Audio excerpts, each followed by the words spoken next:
ओम शांति। आज का रात्रि क्लास है 23/9/68।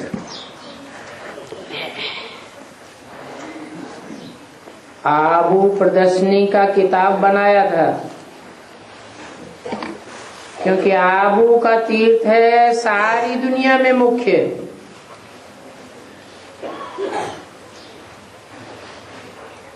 क्यों?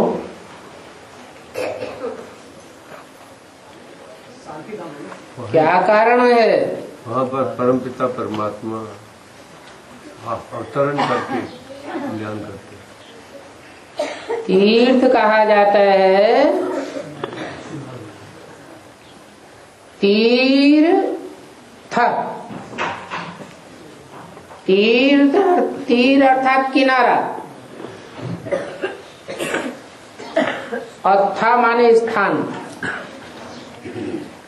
अर्थात बुद्धियों को एक किनारे एक ठिकाने लगाने वाला स्थान।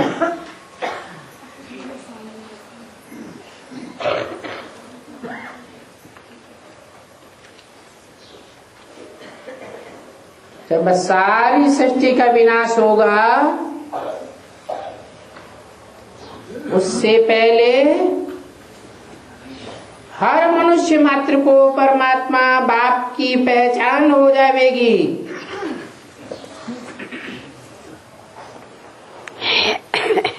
और उस सुप्रीम बाप का काम कहाँ से चल रहा है?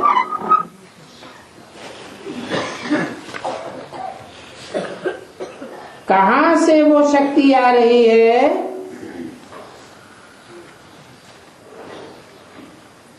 कहाँ से वो ज्ञान की किरणें आ रही हैं?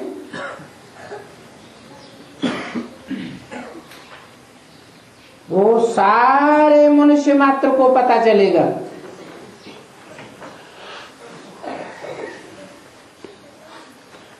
ऐसा ठिकाना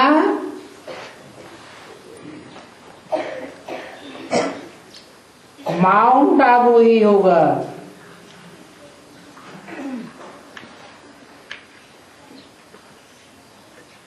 जैन तीर्थों में इसका जिक्र है। वैताड्य पर्वत, अष्टापद पर्वत,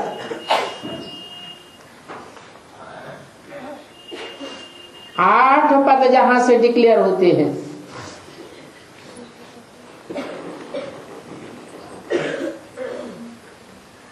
आठ फरिश्ते जहां से प्रत्यक्ष होते हैं। जो फरिश्ता सो देवता बनते हैं, ऊंचे के ऊंचे।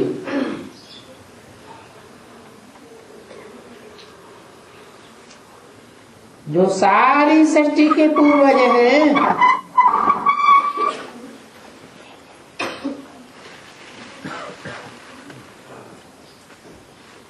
दुनिया की हर प्रकार की जनरेशन के पूर्व में जन्म लेने वाले वो पूर्वज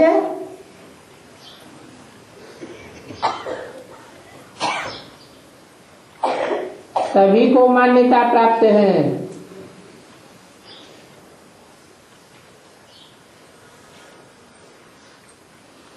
जिनके द्वारा समूची सृष्टि का कल्याण होता है। कराने वाला है बाप।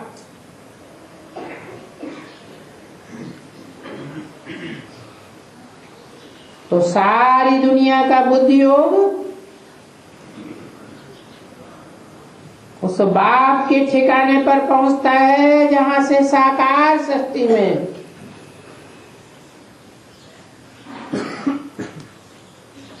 साकार बाप निराकारी स्टेज वाला सारी दुनिया की मनुष्य मात्र की बुद्धि में बैठ जाता है। अर्थात सारी दुनिया के मनुष्य मात्र एकाग्र चित्त हो जाते हैं,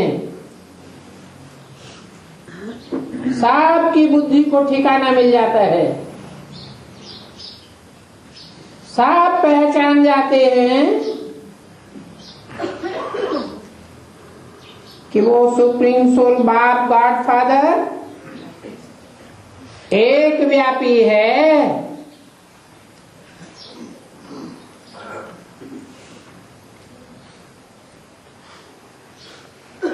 मात्र एक मनुष्य तन में मुकर्रर रूप से आता है और उसका एक ही मुकर्रर स्थान है।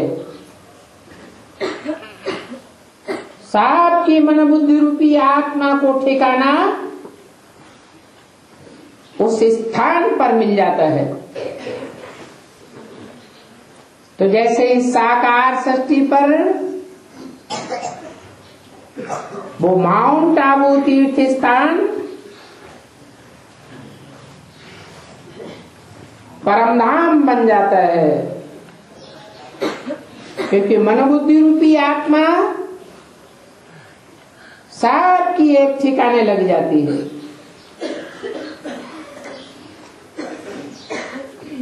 ऐसे तो दुनिया में मनुष्यों की अलग अलग जनरेशन है,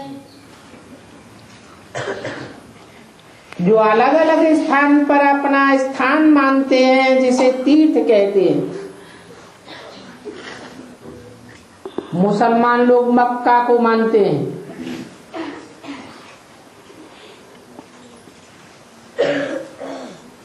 हिंदू लोग चार चार तीर्थों को मुख्य मानते हैं।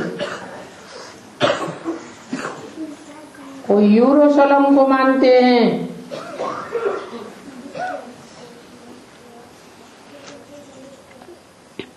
बुद्ध को फॉलो करने वाले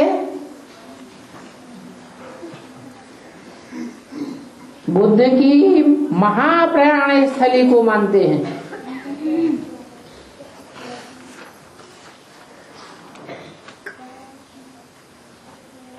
परंतु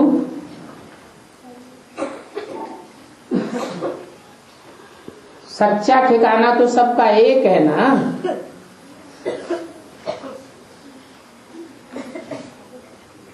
और एक ही सत्य है। कहते भी हैं गॉड इज वन, अनेक तो सच्चे नहीं हो सकते।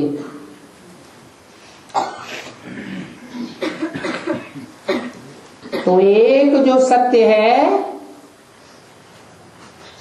वो सृष्टि के अंत काल में सारी दुनिया के बीच प्रत्यक्ष हो जाता है।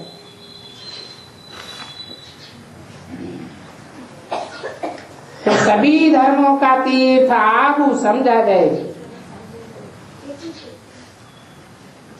ये बात एडवर्टाइज करें तो आबू वाले बहुत खुश होंगे।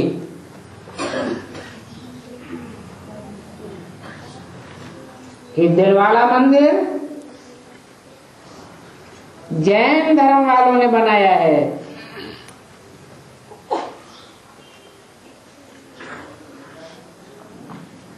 परंतु वो समझते नहीं हैं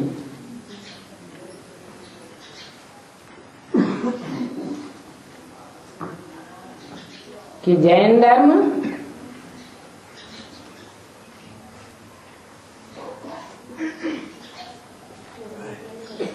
इंद्रियों को जीतने वाले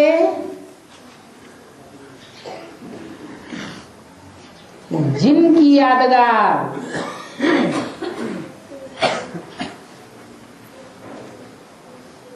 उसके फॉलोअर्स का नाम जैन है।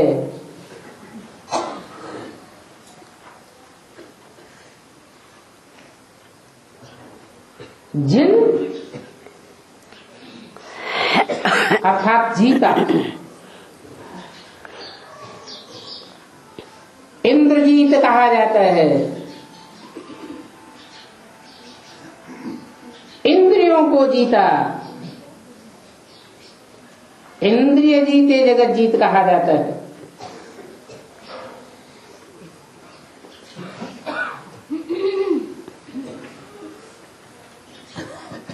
षष्ठ रूपी वृक्ष में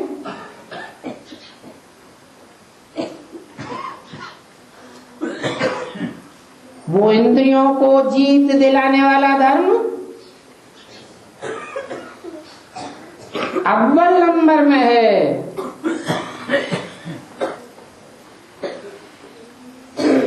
आदि है, जिसे आदि सनातन धर्म कहा जाता है। परंतु जैनी लोग जानते नहीं हैं। जैसे हिंदुओं में 24 अवतार माने जाते हैं, उन्होंने भी 24 तीर्थंकर भगवान मान लिए।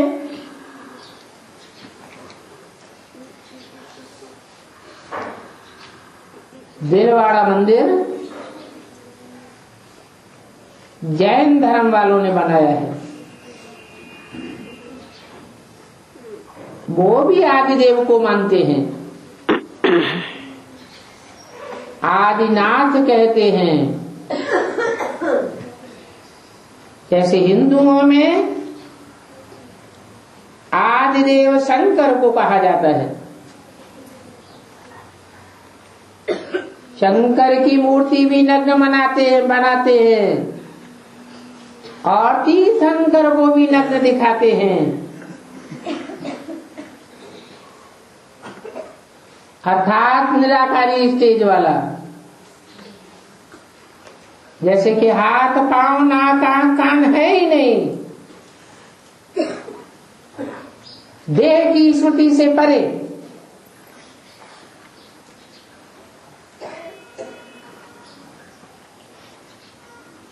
ये इंद्रियों को जीतने का काम महान वीरता का काम है। इसलिए आदिदेव का ही यह अंतिम नाम महावीर पड़ा है।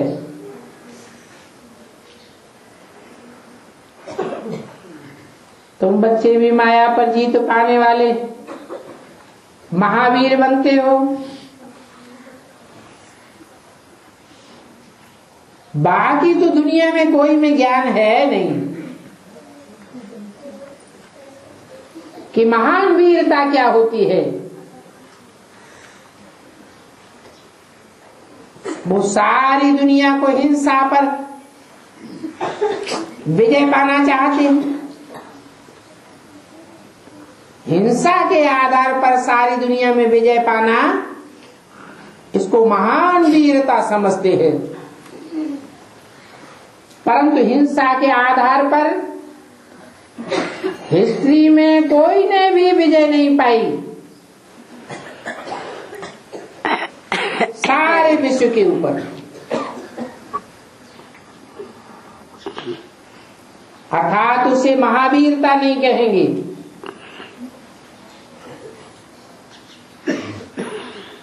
हिंसा करना ये कोई वीरों का काम नहीं है।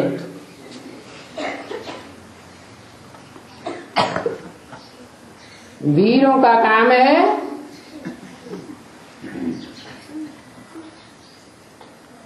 कमजोर की रक्षा करना।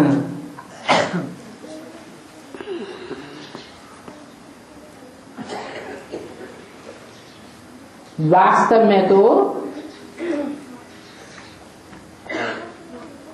ये हिंसा और अहिंसा का ज्ञान दुनिया में कोई को नहीं था।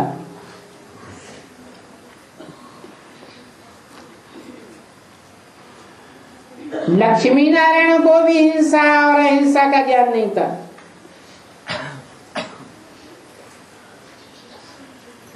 भक्ति मार्ग में कहते हैं कि आदिदेव का काला पत्थर निकला। अब वास्तव में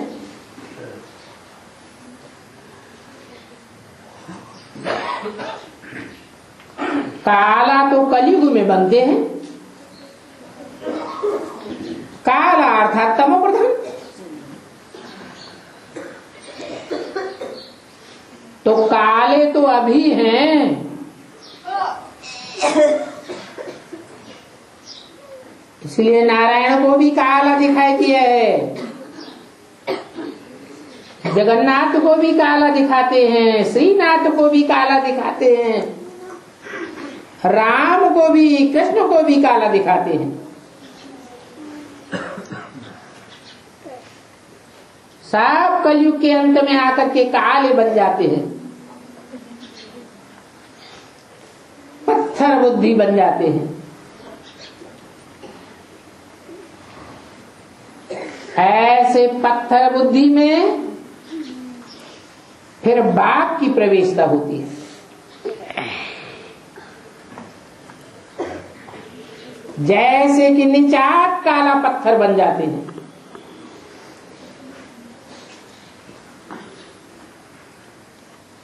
ये सभी बातें भक्त लोग नहीं जानते हैं।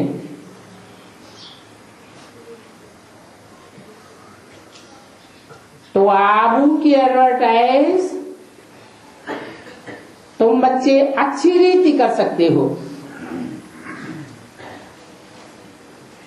और आबू की महिमा तो निकलनी ही है, आज नहीं तो कल सारी दुनिया में महिमा व्याप्त हो जाएगी।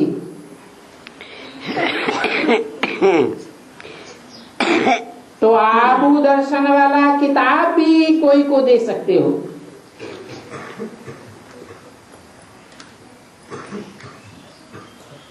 किताबें इकट्ठी करके रखे रहते हैं, इससे तो बांट देना चाहिए।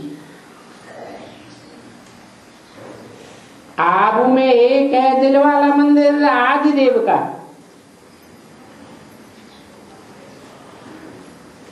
और भक्ति मार्ग में ही बनाया है।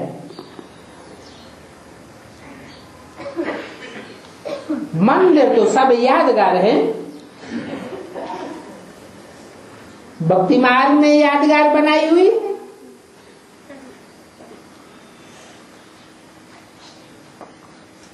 असली तो बनते हैं ज्ञान मार्ग में, और नकली बनते हैं भक्ति मार्ग में। असली बनाने वाला बाप है, और नकली बनाने वाला रावण है। रावण से भक्ति मार्ग आता है, राम बाप से ज्ञान मार्ग आता है। तो अभी तुम बच्चे जान गए हो,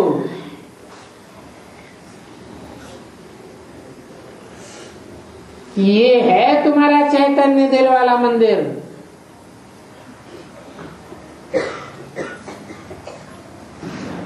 जहां तुम बैठ तपस्या करते हो।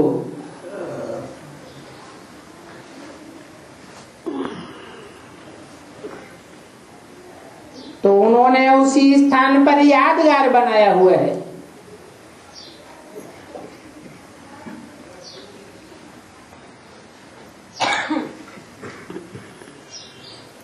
आदिदेव का मंदिर भी है, और गुरु शिखर भी है।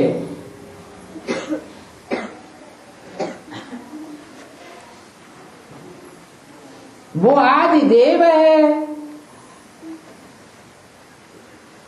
अर्थात आदि देवता है।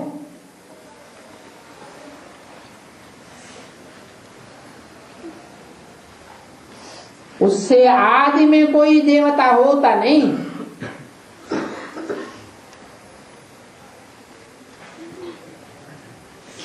और उसको देवता बनाने वाला गुरु चोटी पर बैठा हुआ दिखाया गया। यादगार बनाइए गुरु शिखर, वो बहुत ऊंचे रहते हैं ना। देवताएं तो इसी सृष्टि पर रहते हैं।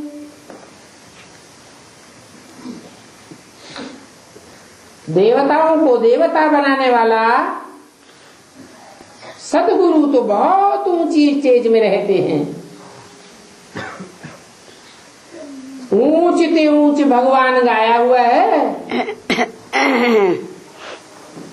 ऊंच ते ऊंच और नीच ते नीच। ये महिमा कहाँ की जाती है?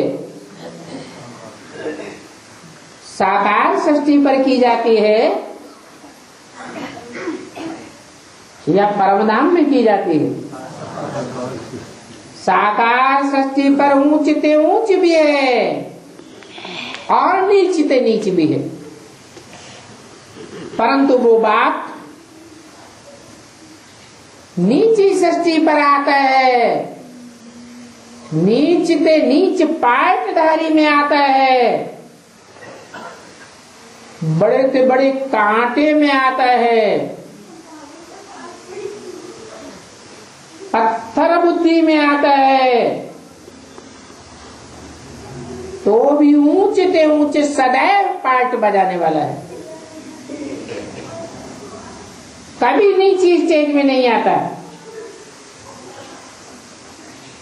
इसलिए ऊंचे ते ऊंचे भगवान गाया जाता है। भगवान बाप कहो, गॉड फादर कहो, बाप एक ही है। वो कभी भी नीचा पार्ट नहीं बजाता।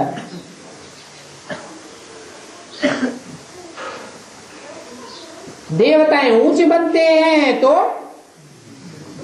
नीच भी बनते हैं,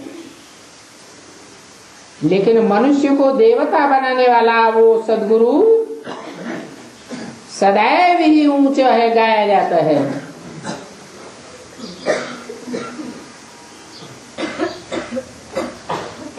जब वो ऊंच बनाता है तो जरूर कहेंगे कि भगवान के बच्चे आत्माएं भी साथ रहेंगे। आत्मिक स्टेज जो धारण करेंगे वो जरूर ऊंची स्टेज में रहेंगे। हम सभी ब्राह्मण हैं, तो जहां बाप रहते हैं हम आत्माएं भी वहां ब्रह्म तत्व में रहती हैं।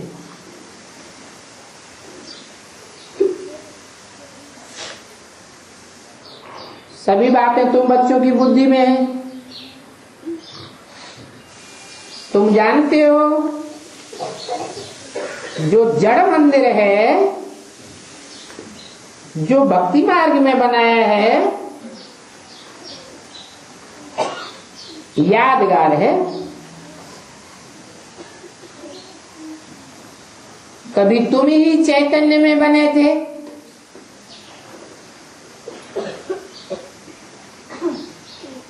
बाकी आदि देव नीचे है, गुरु शिखर ऊपर में है। वो सदगुरु भगवान है, उसको देवता नहीं कहेंगे।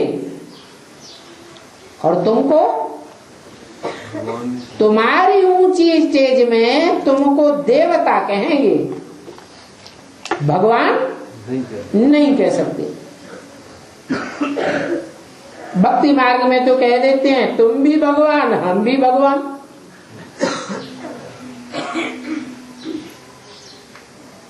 शिवोहम कह देते हैं ब्रह्मास्मि। अब बाप बताते हैं कि मैं जिस तन में आता हूं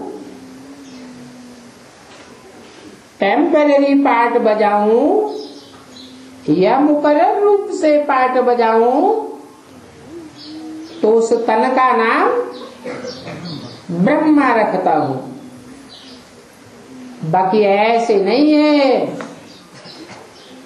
कि जो आए सो समझे ब्रह्मास्मि।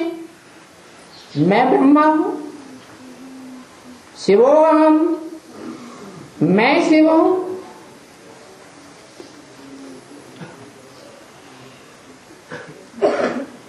तो कहेंगे ऊपर में है आदिनाथ, नाथ अर्थात नाथने वाला। सबकी नाक में क्या कर देता है? नकेल डाल देता है। हम सब उसकी सजनियां हैं। सजनी की नाक में क्या डाला जाता है? नथनियां डाली जाती है। तो तुम सब उस ऊंचते ऊंच बाप की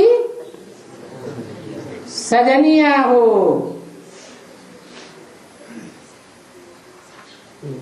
तुमको नाथ लेते हैं, कंट्रोल में कर लेते हैं। तो जरूर उनका कुछ ताल्लुक है तुम्हारे साथ। ये पक्का कर लेना चाहिए। गुरु शिखर का भी ताल्लुक है। क्या आदिदेव का भी ताल्लुक है और गुरु शिखर का भी ताल्लुक है।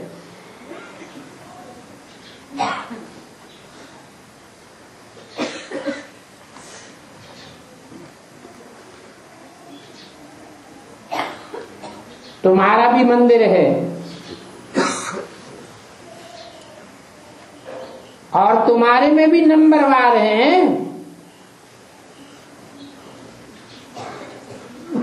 क्योंकि एक जैसा पुरुषार्थ तो करते नहीं है।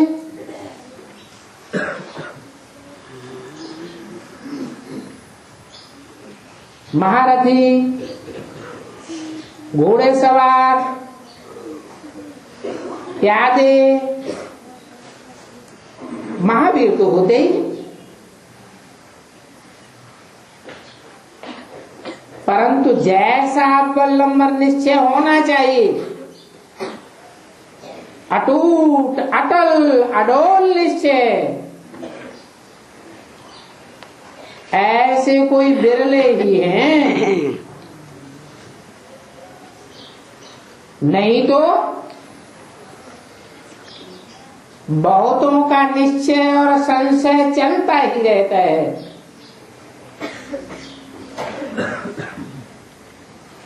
माया संशय में ला देती है।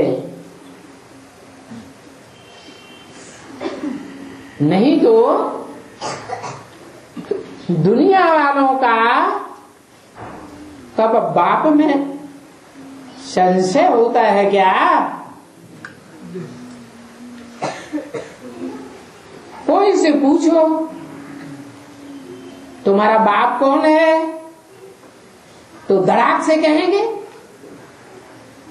हमारा ये बाप है। कभी कोई को संशय नहीं आवेगा। और यहां तो संशय आ जाता है। माया संशय में ला देती है।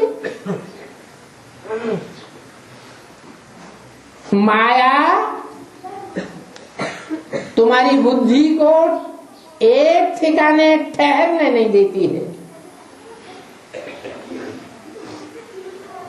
समझते ही नहीं है कि हमको शिव बाबा पढ़ाते हैं। नहीं समझते हैं, अर्थात निश्चय नहीं है। अभी अभी निश्चय बुद्धि और फिर संशय बुद्धि हो जाती है। नहीं तो भूलना थोड़े ही चाहिए, परंतु माया ऐसी प्रबल है जो एकदम भुलाई देती है।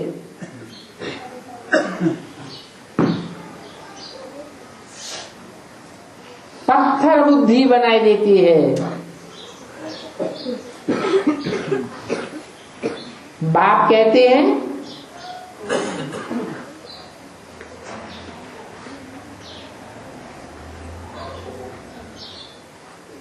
कि मैं बिल्कुल ही अंतिम जन्म में प्रवेश करता हूं और साकार तन में प्रवेश करता हूं। मैं कोई सूक्ष्म शरीर में नहीं आता हूं,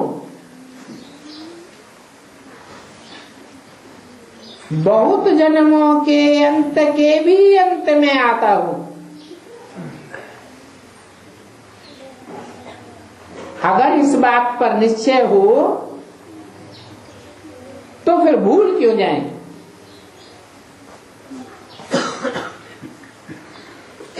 निश्चय वाले तो चलते फिरते काम करते इस नशे में सदैव हर्षित रहे,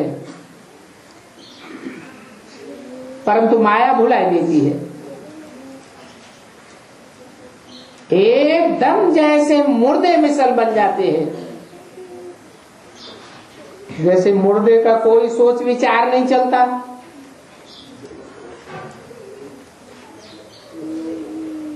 ऐसे मुर्दे बन जाते हैं। कोई मुर्दा बनता है तो घर परिवार वाले सब रोने लगते हैं। मुर्दे कितनी अशांति फैलाते हैं। एक दो को अशांत कर देते हैं। बाप कहते हैं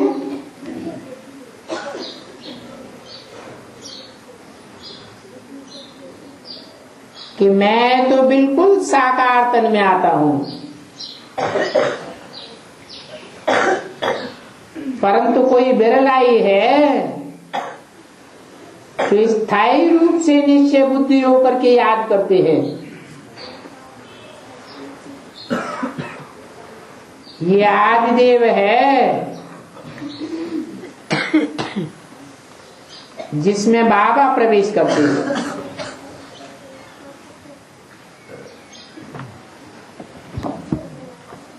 आदिदेव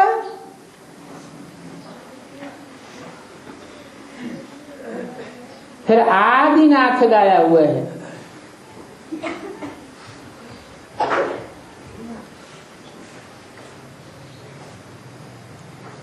वो भी कहते हैं मैं स्थायी याद में रहूं तो कर्मातीत अवस्था हो जावे, ऐसा फील करता हूं।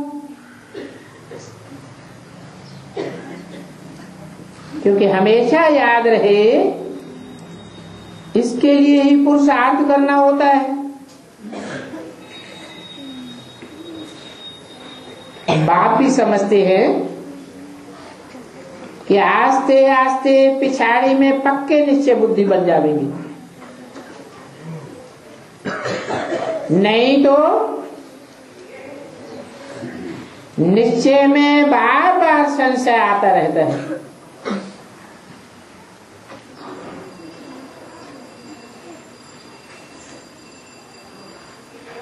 तो आबू का बहुत प्रचार करना चाहिए।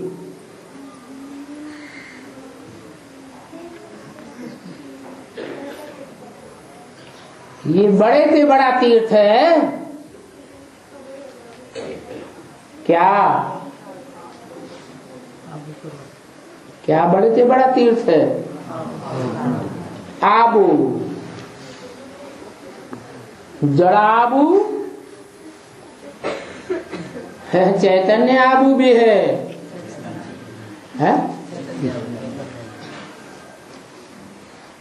आबू का क्या अर्थ है?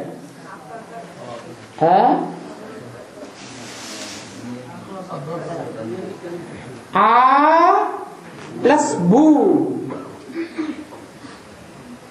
जहां दुनिया के सारी बदबुएं आकर के इकट्ठी हो जाएं, बदबुएं कब होती हैं? है? जब व्यभिचारी बनते हैं तो बदबुएं होती हैं।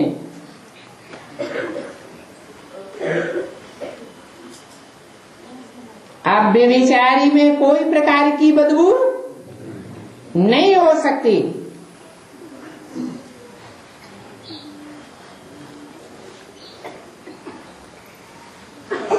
फिर बड़े से बड़ा तीर्थ कौन हुआ? चैतन्य में जो बड़े से बड़ा तीर्थ है, वहां सारी दुनिया की बुद्धि लटक जानी चाहिए।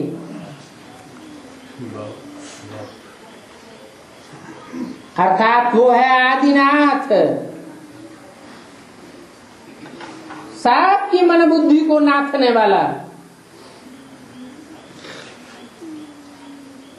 और ये है आदिदेव। कौन? ब्रह्मा और फिर कृष्ण सो सत्युगी नारायण।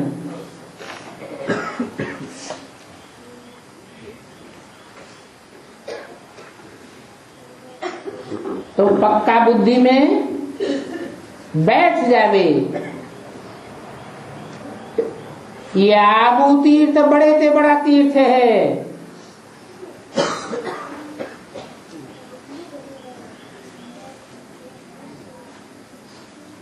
बाप लिबरेटर गाइड बन करके यहाँ आते हैं।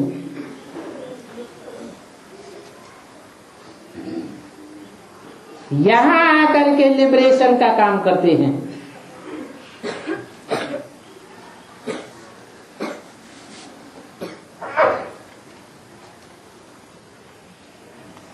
तुम मंदिर का भी पहचान दे सकते हो।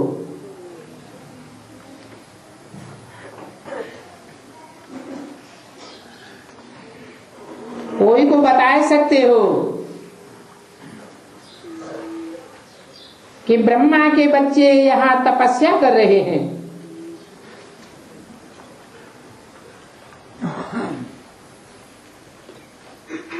ये ब्रह्मा की औलाद की कोठरियां बनी हुई हैं।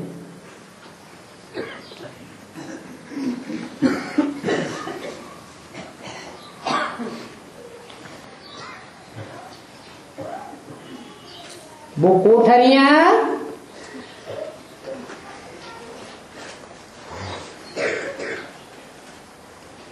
बनाने वाला कौन?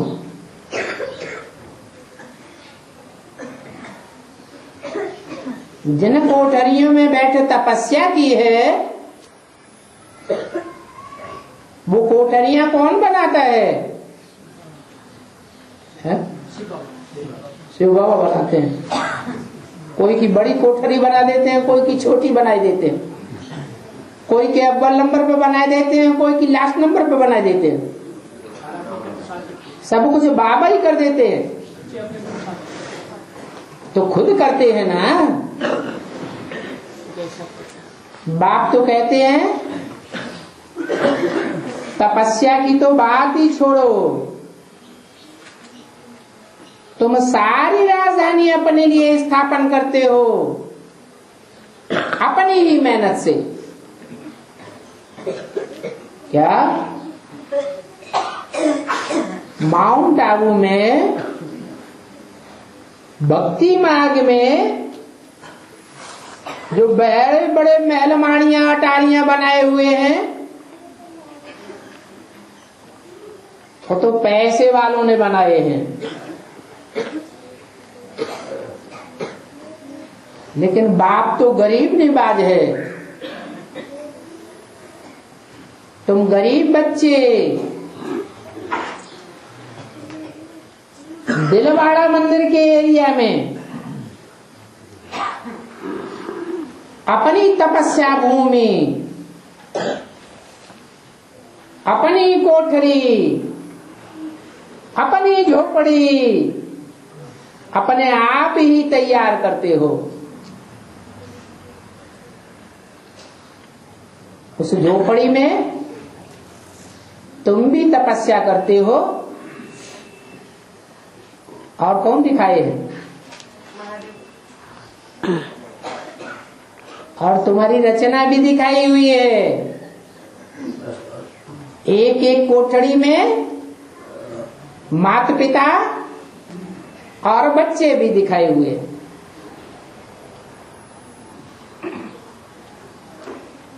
तो तुम अपनी तपस्या अपने आप करते हो, अपने आप अपना स्थान तैयार करते हो, राजधानी भी अपने अपने आप बनाते हो। तुम कोई से भीख नहीं मांगते हो, खुद ही सब कुछ अपने आप करते हो।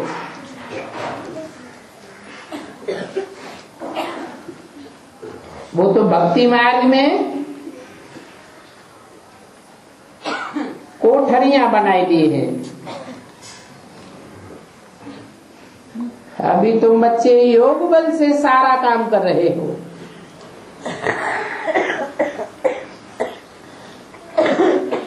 कोई पूछे ये किसकी औलाद है जो तपस्या में बैठे हैं, किसके डायरेक्शन पर ये काम कर रहे हैं, तो क्या कहेंगे? हैं? अरे किसके बच्चे हैं? प्रजापिता ब्रह्मा के बच्चे हैं, बाप के डायरेक्शन पर कार्य कर रहे हैं। ये बच्चे राजयोग सीख रहे हैं।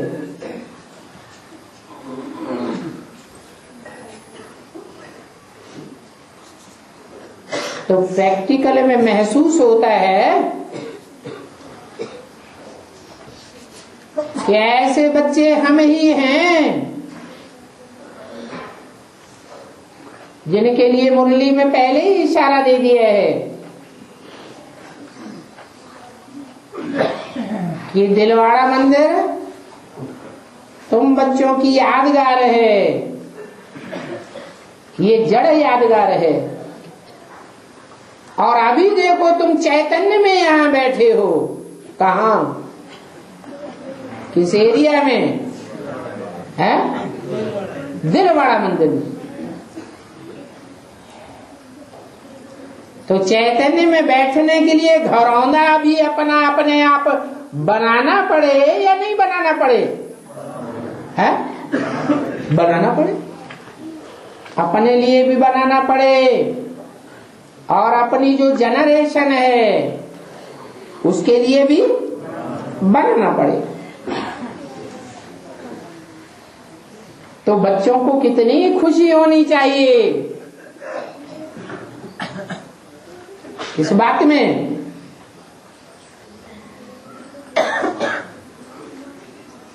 रियलाइजेशन कोर्स चल रहा है ना, क्यों रियलाइज होना चाहिए किस बात का है? राजस्थान वो बना रहे राजधानी। हाँ, राजधानी तो बाद में बनेगी, पहले तो हम अपनी तपस्या स्थली तैयार करें।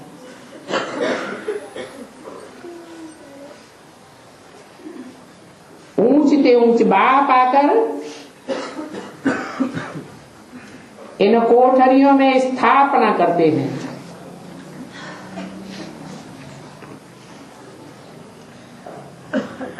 तो तुम बच्चों की कितनी बड़ी भारी कमाई हो जाती है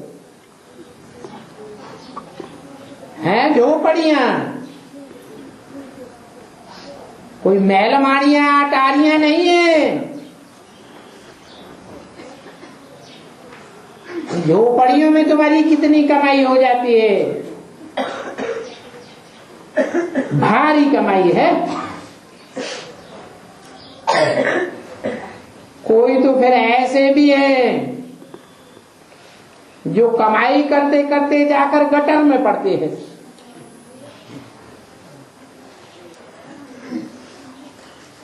बुद्धि खराब हो जाती है। तपस्या के लिए स्थान भी बनाया, फिर बुद्धि खराब हुई, देखा कि 4 गुने 10 गुने पैसे मिल रहे हैं उस स्थान के, तो क्या करते हैं, बेच देते हैं, जाए गटर में पड़ते हैं। उस पैसे का फिर और क्या करेंगे।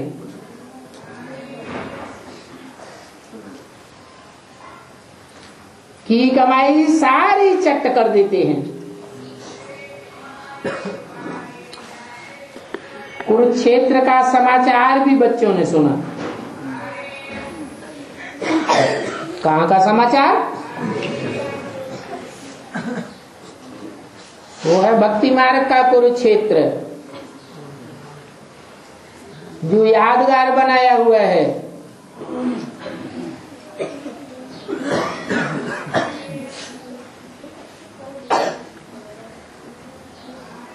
ये है ज्ञान मार्ग का कुरुक्षेत्र, जिसका गीता में वर्णन है, धर्म क्षेत्रे कुरुक्षेत्रे। कुरुक्षेत्रे अर्थात कुरु माने किया हुआ कर्म, और क्षेत्र माने भूमि, स्थली, कर्म करने की भूमि। तो दुनिया का ऊंचे से ऊंचा कर्म करने की भूमि कौन सी हुई है? हाँ, वो कुरुक्षेत्र कहाँ हुआ? भारत में तो हुआ, माउंट आबू में हुआ, जहाँ ऊंचे से ऊंचा कर्म किया, उस क्षेत्र में, उस भूमि में, जिसका गीता में वर्णन है, धर्म क्षेत्रे कुरुक्षेत्रे।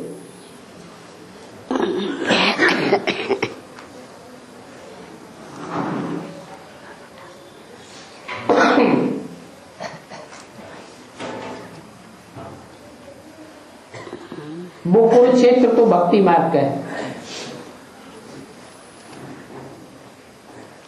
ये तो ज्ञान मार्ग का कुरुक्षेत्र है,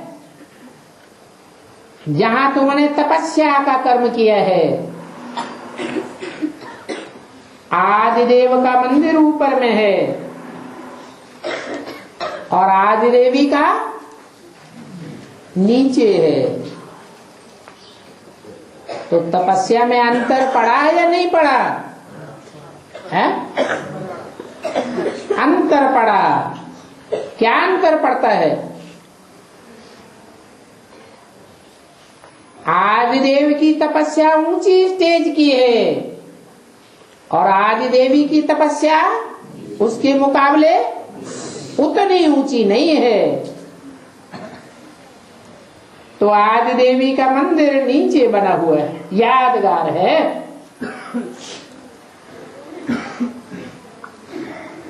वो भक्ति मार्ग में तीर्थ यात्रा करने जाते हैं अमरनाथ की, तो अमरनाथ को ऊपर बनाया हुआ है और वैष्णो देवी को नीचे बनाया हुआ है। तो दोनों ही पर्वतीय स्थल पर, दोनों की ही कहेंगे ऊंची स्टेज, परंतु फर्क क्या है?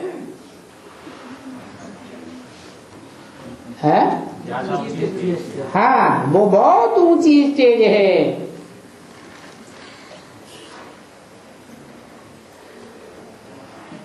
तो जाने वाले ज्यादातर कहाँ जाते हैं? नीची स्टेज।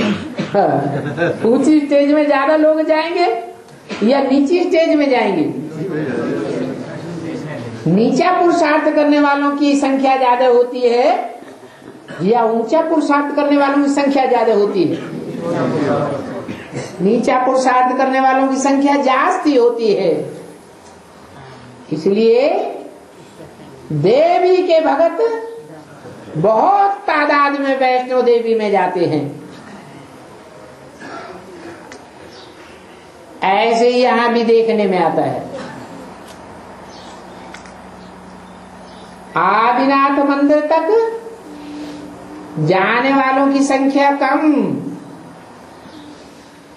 और आदि देवी तक जाने वालों की संख्या ढेर की ढेर हो जाती है। मां प्यारी होती है ना तो बहुत जाते हैं, बहुत मेला लगता है।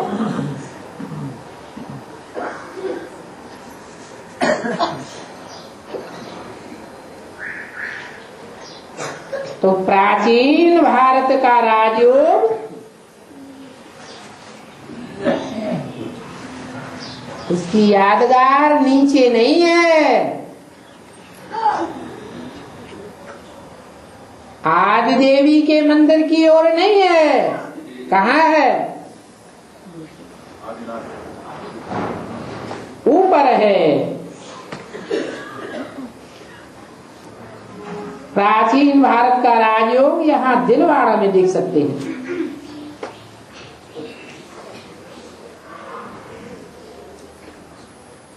इस राजयोग से ही पैराडाइज की स्थापना होती है।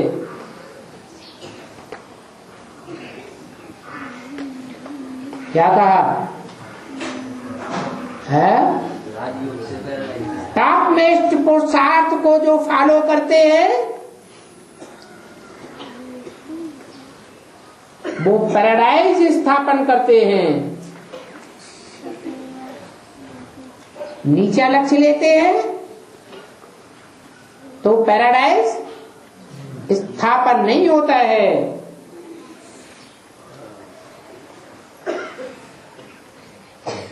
सर्व का सदगति दाता ऊपर आबू में विराजमान होते हैं।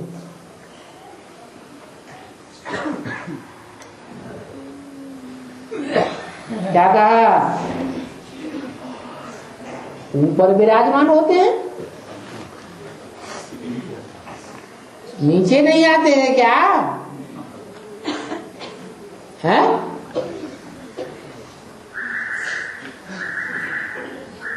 नीचे स्टेज में नहीं आते हैं। अरे नीचे पे नीचे पतित दुनिया में नहीं आते हैं क्या? आते तो हैं, नीची दुनिया में ही आते हैं। नीच पे नीच पतित तन में आते हैं, परंतु जिसमें आते हैं उसका पुरुषार्थ दिन ब दिन ऊंची स्टेज को जाता है या नीचे जाता है। जब आखिरी ऊंची स्टेज होती है तब सारी दुनिया की सदगति करते हैं। बाकी नहीं कहेंगे कि आज में सारी दुनिया की सदगति हुई या मध्य में सारी दुनिया की सदगति हुई। कब होती है?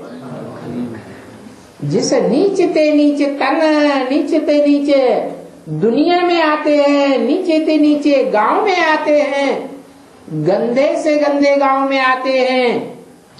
जब आते हैं तो सदगति नहीं होती,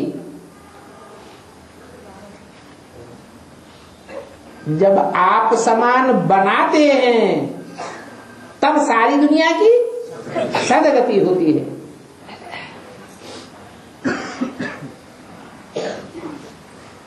तो देखो ऐसा यादगार मंदिर और कहां भी नहीं है।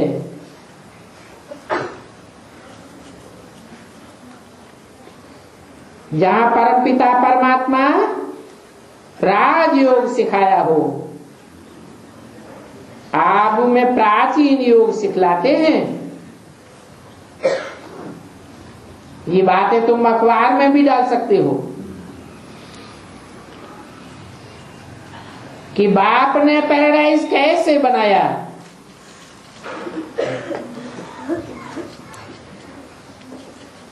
उसका मंदिर आबू में है।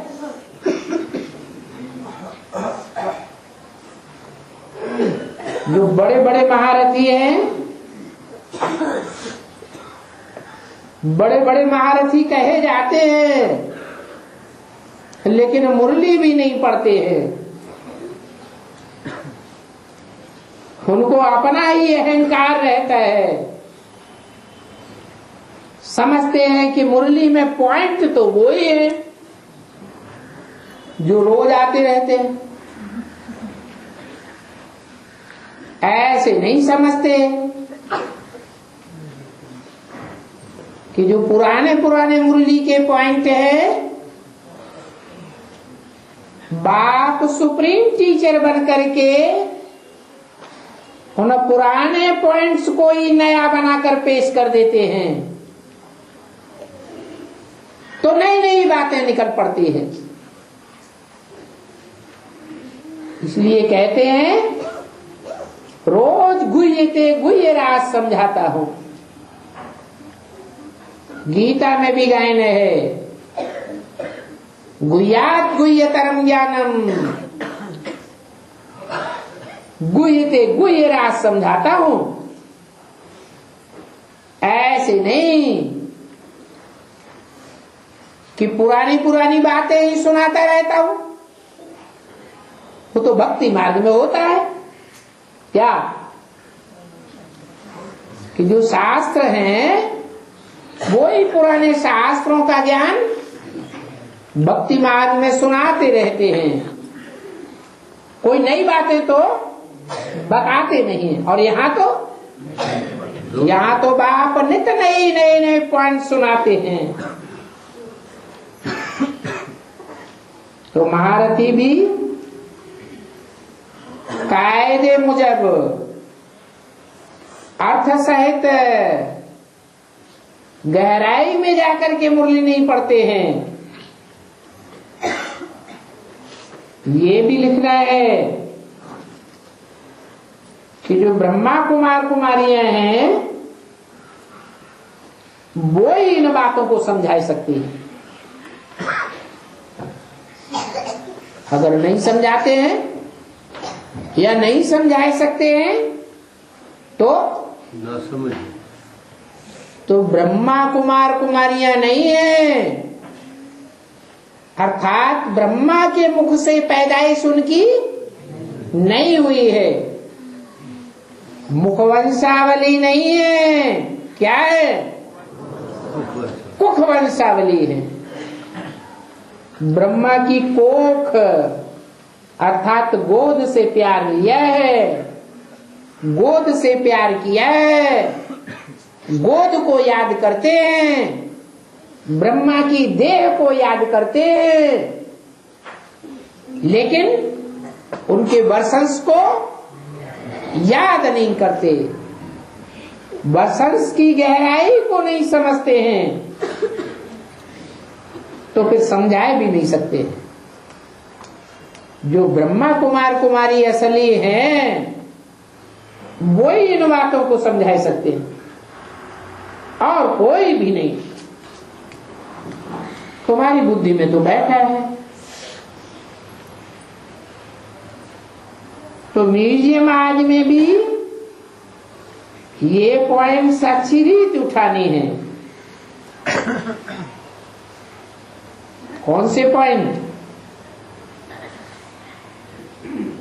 आज की मुरली में कौन से पॉइंट की बात बताई? ऊंट तीर्थ, हाँ, माउंट आबू की बात बताई। आबू वाला किताब सभी को देते रहो। अभी बहुत काम रहा हुआ है। अच्छा, बच्चों को गुड नाइट और नमस्कार।